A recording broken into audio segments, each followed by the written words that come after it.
Holdridge, and I'm the Development Officer for Sheffield City of Sanctuary. I've been doing this job for just about 6 months now.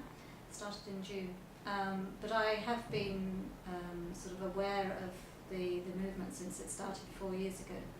And the movement started as an idea really of someone called Inderjit Bogal, who's a Methodist minister who had a lot of experience of looking around detention centres in the country, and he was quite shocked at the way people who came here seeking sanctuary, the way they were treated in detention centres, locked up without having made any offence, and generally how those people were treated in the system.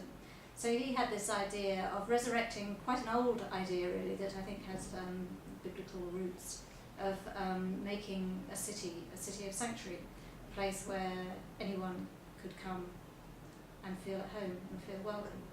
And so he set about trying to change the ethos of, as it happened in Sheffield, so that when people came here, particularly those who came from foreign countries where they'd maybe been persecuted or suffered in some way, had a difficult time, and were looking for a place of safety, somewhere where they could feel more secure and not threatened, and start to make a new life here. To change the ethos in the city so people would have that experience when they came to Sheffield.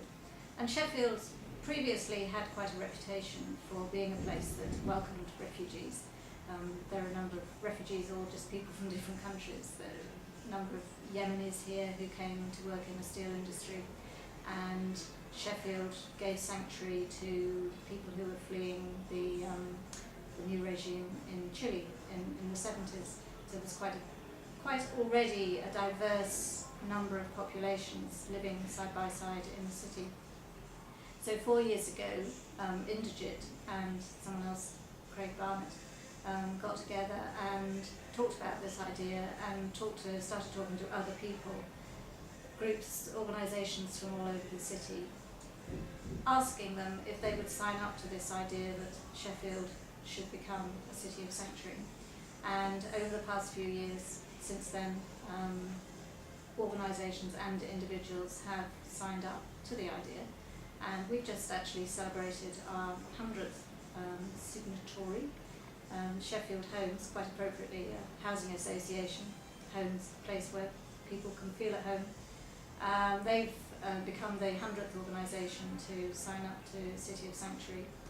And there are also more than 70 individuals signed up to it, just as individuals.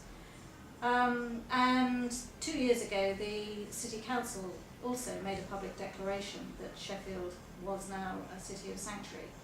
And so what we do now is try to make sure that the City Council incorporates this ethos into all its policies. The city is currently drawing up an integration strategy, and if you look at that, a number of the action points on it include City of Sanctuary as a partner in helping to make Sheffield a more integrated place where people can feel secure, safe and welcome. And basically what we do is work with individuals and groups, particularly with people in the host community who maybe are feeling a bit insecure themselves, and helping them to understand what it's like to be a refugee, to come here as a newcomer, a stranger from maybe somewhere completely foreign, so that they can extend this sort of hand of friendship to other people from around the world. And Sheffield was the first city of sanctuary in the UK. There are now 15 other cities that are working towards that same status. And it's a growing movement. It seems to be something that has just caught the spirit of the time, and that people are keen and enthusiastic about signing up to.